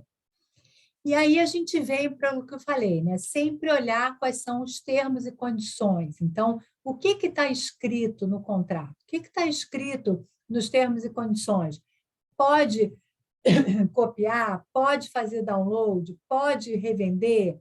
Então, tem que olhar os termos e condições. A gente não tem jeito, não tem como escapar disso. Todo NFT, todo o marketplace vai ter termos e condições que precisam ser observados. E aí tem que olhar todo o contrato, e são o que a gente chama, né, dos smart contracts, o contrato inteligente, eles vão mencionar quais são as regras e condições. Então, a gente vai ver quais são, o que está autorizado, se eu vou poder reproduzir, se eu não vou poder reproduzir, se eu vou poder sublicenciar, se eu não vou poder... o que vai acontecer? O que a gente... Assim, eu fiz uma pesquisa em alguns desses marketplaces e observando, né? E a gente ainda percebe os contratos bem, assim, algumas lacunas, algumas contradições, algumas coisas que fala que tem o direito, depois fala que não tem. Então, assim, realmente requer um olhar atento. Outra coisa, são legislações que muitas vezes não são as legislações brasileiras. Então, isso tudo tem que ser levado em consideração e tem que ser olhado com atenção, tá? E nos contratos, né, como eu mencionei, são usados coleções de NFT, tipicamente eles cobrem concessões de licença, as taxas de royalties, que podem voltar para os artistas proprietários, restrições, rescisão, a lei regente e termos de uso. Então, por exemplo, esse é um que foi muito interessante, porque esse ele colocou claramente, de uma forma bem destacada, somente direitos limitados ao uso pessoal, não comercial e revenda no NFT são concedidos a você. E você não tem o direito de licenciar, explorar comercialmente, reproduzir, distribuir, preparar os trabalhos, enfim. Eles foram claros. Todos os direitos autorais e outros direitos são reservados e não são concedidos. Então, assim, eles foram muito claros na licença deles. Não é sempre que a gente percebe tanta clareza, porque, às vezes, os termos e condições de uso e licenciamento ainda estão um pouco confusos. Aqui é um bom exemplo de que, pelo menos, eles deixaram claros que você não está ganhando direito nenhum, tá?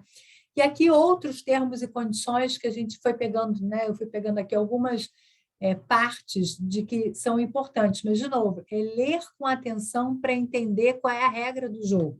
O que eu quero dizer com a regra do jogo? O que você está, de fato, comprando? O que você está, de fato, ganhando de direito? Para a gente não se ver numa situação que nem o caso que eu citei anteriormente, deles acharem que estão comprando todos os direitos do livro e não estão comprando nada, e, no fim, não terem direito nenhum.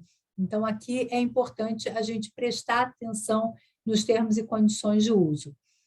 Como o artista concede seus direitos comerciais e, um exemplo, né, os termos e condições específicos proibindo o uso comercial de um NFT. A questão da reprodução e comunicação, muitos deles falam, né, que você não tem o direito de reproduzir, distribuir em qualquer plataforma. Muitos deles falam que eles não se responsabilizam por nenhuma violação, ou seja, eles não garantem também se estão ou não violando direitos de terceiros. Então, você está comprando algo ali que não tem nenhuma responsabilidade de quem está colocando aquele NFT, vamos dizer, no ar, né? Então, também tem isso. E aqui é violação de direito de reprodução e violação de direito de comunicação. Então, aqui, muitas vezes, existem essas restrições que são bem comuns. O uso do NFT pode, inclusive, ampliar a aplicação do direito de sequência. Isso é interessante, porque lembra que eu falei que é pouco discutida, usada, aplicada, endereçada, enfim, valorizada, vamos dizer assim, numa situação, vamos dizer assim, na maioria das vezes, o direito de sequência lá do direito autoral. E aqui, no NFT, normalmente existe a questão do direito de sequência. Não o direito de sequência do direito autoral da nossa lei, mas, no fim, o efeito é o mesmo. Porque, lembrando que aqui, normalmente, são legislações até estrangeiras, né? Nem a lei brasileira. Mas a ideia é a mesma, ou seja, a cada revenda daquele NFT, se eu tiver direito de revender o meu NFT, porque nem sempre eu tenho, mas se eu tiver, quando eu revender, um percentual vai para o originador, vai para o criador do NFT. Então, isso é uma possibilidade do criador também estar sempre recebendo um direito, um valor, né, adicional. Então, isso fica claro na maioria, pelo menos, dos contratos, né, do direito de sequência, que se assemelha ao nosso direito de sequência que eu citei lá no início da apresentação. E aí o direito de integridade. Aqui é um ponto interessante. Será que eu posso destruir uma obra para criar uma obra do NFT? Lá o caso do mural, por exemplo, é diferente, porque os artistas eles criaram e eles destruíram. Mas será que eu posso comprar um quadro e destruir o quadro para virar um NFT? Porque e a integridade dessa obra? Né? Então, esse é um ponto importante. Será que a gente vai poder ter isso ou não no ambiente do NFT? E como fica essa discussão aqui? Aqui foi um NFT criado no imaginário, ou seja, eles criaram um NFT do imaginário. Eu posso criar um NFT do imaginário? Então, isso são questões que a gente está se deparando. E esse é o caso da inteligência artificial. Aqui, a Sofia é um robô humanizado e ela criou o primeiro quadro em inteligência artificial, né? Ela, como robô, criou um quadro já em NFT. Então, como é que fica isso? Pela lei brasileira, são criações de espírito. Então, aqui não seria uma obra autoral, porque não é uma criação de um ser humano. Mas aí a gente volta mais atrás. Ela, como robô, foi criada... Enfim, então, a gente tem toda uma discussão de inteligência artificial, até antes de chegar no NFT, sobre essa criação aqui. Se seria autoral, não seria... Enfim, então, são questões extremamente complexas que a gente vai se deparar daqui para frente cada vez mais. E aqui, por fim, então, antes da gente chegar no nosso exercício, que eu vou tentar fazer bem rápido com vocês, que a gente, pela avançada hora, mas aqui, então, é como a gente também vê em games, né, e cópias também, a discussão de marcas né, sendo usadas de forma indevida, que foi uma das perguntas, né, que a Luciene até colocou para a gente. E aí a nossa dinâmica é a seguinte, lembra que eu falei para vocês do balé, né, da bailarina? A bailarina, ela criou um NFT, e é por isso que eu trouxe isso, não estou tão maluca assim de ficar trazendo uma coreografia de balé na nossa aula aqui. Então, ela foi a primeira bailarina, o primeiro NFT de balé, né, que se tem notícia do mundo, foi exatamente uma série, foram 3 NFTs criados por ela, por essa bailarina, e foram leiloados, então, no final do ano passado. Então, isso é muito interessante, porque mostra como, né, o NFT está chegando a todos os tipos de artes, né? Então, eu queria que vocês, se a gente conseguir, eu não sei, Thaís, se a gente consegue pelo avançar da hora, ou se a gente faz uma discussão num grupo grande, como é que você quer fazer? Não sei, pessoal, só me acenei aí tua cabeça para vocês, tudo bem? A gente está há 22 minutos atrasado. A gente pode fazer uma discussão no grupo grande também, mas se vocês quiserem. Mas eu acho que não vai ficar melhor para todo mundo participar se a gente dividir? Eu acho que dá para fazer no grupo grande, porque aqui, o que eu quero provocar em vocês, tá? Pensando nesse... E aí, vamos lá, todo mundo sendo participativo aqui. Com essas informações aqui, é um balé, é uma bailarina que criou esse NFT, ela é do Royal Ballet de Londres, ela criou 3 NFTs, 2 com a obra da Gisele e um com uma obra de um balé contemporâneo, ela com um parceiro dela. Que tipos de discussões a gente tem que pensar quando a gente fala dessa obra, desse NFT? E aí eu não quero que vocês fiquem acanhados, vamos lá, vamos falando para a gente poder ter um grupo só e a gente já debate todo mundo junto. Vamos lá, pessoal, todo mundo ligando câmera, microfone. Vitor abriu o microfone, pode falar, Vitor. A primeira questão vai ser a titularidade desse NFT, levando em consideração a quantidade de autores que vai ter envolvido na obra, né? Seja na execução da performance, seja na música que vai estar tocando, seja na pessoa que escreveu a coreografia, né? E aí você cria um NFT a partir disso tudo, de quem vai ser o autor desse NFT, todos vão ser, em que medida cada um vai ser. Essa é a primeira questão que eu... Ela vendeu um enquadramento, né, de uma cena. Então, eu tenho milhares de segundos a serem reproduzidos a partir de uma peça. E eu não consigo identificar a originalidade se eu estou vendendo 0,00 segundo de uma determinada peça. Então, eu acho muito subjetivo para meu conhecimento, assim, para o meu parco conhecimento fica muito subjetivo, né? A questão do conceito da originalidade e a percepção da validade da obra. Mas eu não estou trazendo resposta, não, é pergunta, tá? Boa, excelente.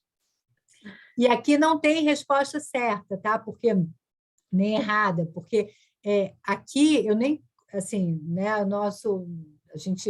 o objetivo é que eu não sei o que, no caso concreto, a gente não está analisando Não é uma análise do caso concreto, se ela tem, não é uma checagem do caso dela. Aqui é uma provocação para a gente justamente refletir sobre os pontos que a gente tem que pensar num caso de análise de um NFT. Tá? Não estou sem juízo de valor. Então, assim, de repente, é uma reprodução pequena de uma obra. Será que eu posso ou não posso, né? O que mais? Outro ponto, eu não sei se no FT tem ou não, será que aparece lá o nomezinho do balé, a marca, Royal Ballet? Não sei, se aparecer, precisa ter licença? Tem licença? Não tem? Teve autorização? Não teve? E um deles, ela está dançando com o parceiro dela também, né? Será que ele também está envolvido? Será que ele concordou com isso ou não? Direito de imagem, né? Será que Gisele está em domínio público? Porque é um balé antigo? E nesse caso, mas ainda também que seja um balé antigo... Vai lá, Adriana. A coreografia não é dela, né? Então, nesse caso, ela é uma intérprete. E aí entra a questão do direito conexo também, né? Ela não é autora, ela é uma intérprete. E ainda que a coreografia estivesse em domínio público, se fosse o caso, ainda assim tem quem fez, né? Quem tocou a música também, né? Enfim, gente, esses são alguns exemplos da complexidade. Olha só que a gente está falando aqui, né? Aqui ela até não colocou cenário nenhum, mas ainda poderia ter o cenário, né? Que poderia ser uma outra questão para a gente resolver. Ela não colocou aqui, e eu falei, eu fiquei enfatizando essa questão do Royal Ballet de Londres de propósito. Ela não colocou nada que fizesse referência ao Royal Ballet de Londres, mas e se ela tivesse colocado, né? Se ela tivesse pego um trecho do balé, ainda tem o figurino, né? Enfim, é uma complexidade enorme que a gente tem que pensar. Mais algum comentário?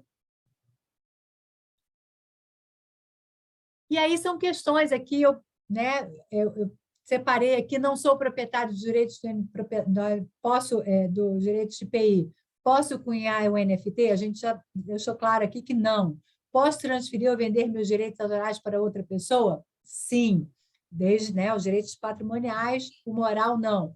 Posso cunhar uma peça que eu criei em colaboração com outra pessoa em um mercado? Sim, desde que eu tenha autorização.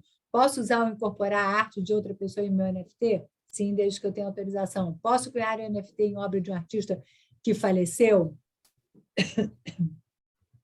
Sim, se tiver em domínio público, em tese, sim. Se não tiver em domínio público, né, tem que ter autorização dos herdeiros. E aqui, no caso dela, eu peguei alguns trechos, né, do que está escrito lá no termo de uso, que aí ela fala, né, que o vendedor que eles não fazem qualquer garantia quanto ao seguinte, que o NFT está sujeito a direitos autorais, que qualquer obra relacionada está sujeita aos direitos autorais e os direitos autorais morais do artista, se o comprador adquirir qualquer direito autoral ou licença da obra relacionada. Enfim, então, eles colocam nos termos e condições uma série de detalhes, de normas, de limites, né, e de declarações do que tem ou não relacionado ao material. Então, de novo, enfatizando quão importante é a gente ler os termos e condições de uso. E aí, alguns exemplos aqui, algum rol de cuidados que a gente tem que ter, né? Observar nos mercados de NFT. A empresa pode ter avisos de vigilância que podem se estender aos principais mercados, analisar os termos de uso e demais contratos, que são os smart contracts, tomar medidas, quando apropriados, que isso pode incluir, né? Desde miners que não têm autorização para cunhar um NFT de ativos subjacentes, os mercados onde os NFTs estão disponíveis para venda, então, tomar cuidado com isso. Os compradores de NFT, na medida em que um comprador de NFT não esteja agindo de acordo com um contrato inteligente. Então, são medidas. O que eu tentei aqui nessa página aqui colocar para vocês? Alguns exemplos, isso obviamente não é taxativo, mas são alguns exemplos como se fosse uma pequena due diligence que a gente tem que fazer antes da gente, seja comprar um NFT, seja o cuidado também de criar um NFT. Então, a gente precisa se preocupar com isso. Às vezes, a gente está ali na empolgação e vai fazendo, e tem que tomar um cuidado, principalmente quando a gente está criando ou quando a gente estiver comprando, se a gente acha que está comprando algo além do básico, né, ali. E aí existe também, já foi criado esse Copy Fraud aqui, que é justamente uma comunidade online de artistas digitais que se propuseram a se juntar justamente para tentar acompanhar eventuais fraudes, né, eventuais ataques em alguns sites de infrações de direitos, né, de NFTs. Então, isso é interessante como uma das medidas, né, preventivas, vamos dizer assim, ou de monitoramento que podem ser feitas para que você possa cuidar. Então, aqui são alguns exemplos que eu tentei trazer para vocês, enfim, para a gente trabalhar aqui nesse tema. Gente, é isso. Mais alguma dúvida? Estou aqui à disposição de vocês. E fica aqui também para vocês, quem quiser, eu sei que a Thaís já comentou aqui em outra aula, mas quem quiser, a gente criou aqui também o nosso, não diria guia, mas o nosso e-book, né, de NFTs. Então, quem quiser baixar, fica às ordens, fiquem à vontade. E fala um pouquinho de várias áreas do direito, não é só focado em propriedade intelectual. Então, tem várias áreas do direito e como elas se relacionam com o NFT. Então, é uma leitura que pode ajudar, enfim, pode ser interessante, caso vocês tenham interesse. Gente, estou às ordens. Que aula maravilhosa. Você trouxe várias coisas assim que agora ficaram martelando na minha cabeça. Olha que a gente está na 3ª edição, tá vendo, Vitor? Estamos na 3ª edição e o pessoal traz assuntos que ainda a gente fica questionando. Fiquei muito feliz com a sua aula, Tatiana, foi excelente. Que bom, foi um prazer, gente. Olha, foi um prazer fazer essa aula para vocês, na verdade, eu me diverti muito, eu adorei. Espero que vocês tenham gostado, foi um maior prazer. Vocês perderam a empolgação da Tatiana falando comigo enquanto ela estava preparando essas aulas. Eu realmente fico feliz, eu adoro dar aula e assim, e tema novo é muito bom, porque te tira sempre da zona de desconforto, né? Então, assim, a gente falar de tema novo é sempre um desafio adicional. Falar daquele negócio que a gente já faz há mais de 25 anos não tem graça. O bom é fazer coisa nova, né? Então, encarar esse desafio e pensar junto. Você vê, agora eu já estou aqui com a minha, eu já anotei aqui o que o Vitor falou, acho que a gente pode depois falar aqui para quem sabe ter uma próxima conversa sobre isso. Eu achei super legal. Vamos montar um grupo e trocar figurinhas, que a gente vai discutindo várias coisas. Tatiana, tem uma pergunta aqui do Felipe Monteiro, ele está falando assim, correto dizer que todas as obras podem virar um NFT, mas nem todo NFT é necessariamente uma obra? Eu acho que sim. Acho que... Concordo também. Eu acho que sim. Vai depender um pouco da conversa que eu preciso ter com o Vitor. Mais alguém tem alguma dúvida? Aproveitem. Sempre falo para vocês, os professores dão aqui uma aula no nosso curso, então aproveitem para tirar todas as dúvidas. A Tatiana vai voltar só na próxima edição, né, Tatiana? Que eu já estou fazendo o convite para a próxima edição. Thaís, eu queria perguntar só do material. Eu tentei localizar na área do aluno, mas eu não localizei ainda. Que eu mandei hoje, pode ser que tenha sido isso, que eu fiquei... Mas da semana passada também eu não achei. Então, é a pecinha aqui. Vocês têm que entrar lá no Seduc com login e senha de vocês vão ter acesso à aula. Eu acabei de ver lá, o da aula 2 também não tá, não. Só da aula 1.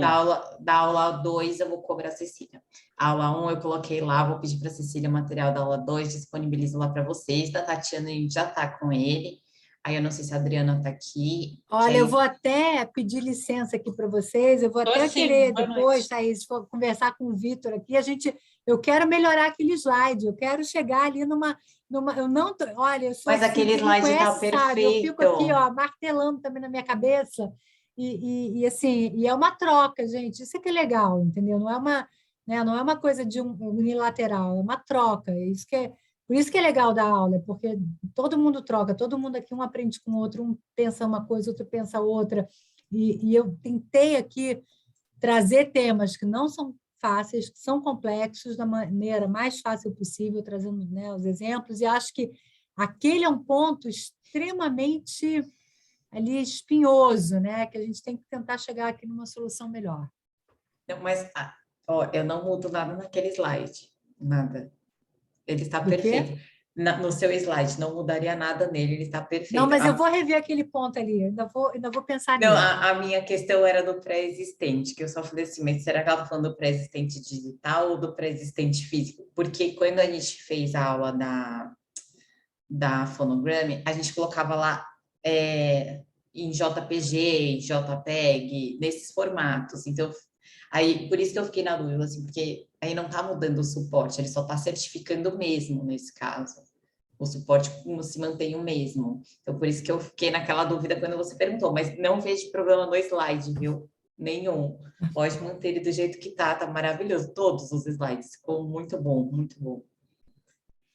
Bom, gente, mais alguma dúvida? Já estou falando aqui com a Adriana sobre a aula 2, sobre a aula da Tatiana, ela vai colocar lá na plataforma para vocês. Se a Adriana não conseguir colocar, eu coloco. A aula 2, que é da Cecília, eu vou verificar com ela a questão dos slides e disponibilizo lá para vocês também. As gravações das aulas são disponibilizadas lá para vocês reverem 2 dias úteis após a aula, tá bom?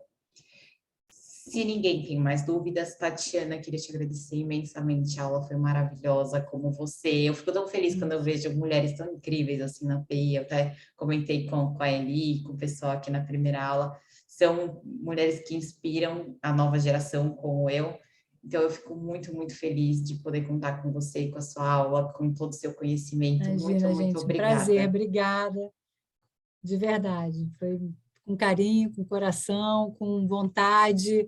Um prazer estar aqui com vocês. O prazer foi todo nosso. Obrigada pelo convite, mais uma vez. Imagina. Obrigada a todo mundo que contribuiu com a aula. Espero vocês amanhã.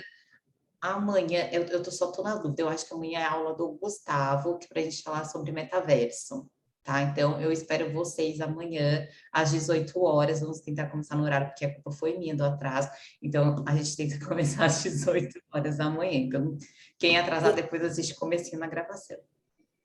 Pode falar, Tatiana. Deixa eu só mandar um beijo, estou vendo aqui a Elizabeth, também o nome dela, Elizabeth Fequete, só mandar um beijo para minha querida amiga, que também, um beijo grande.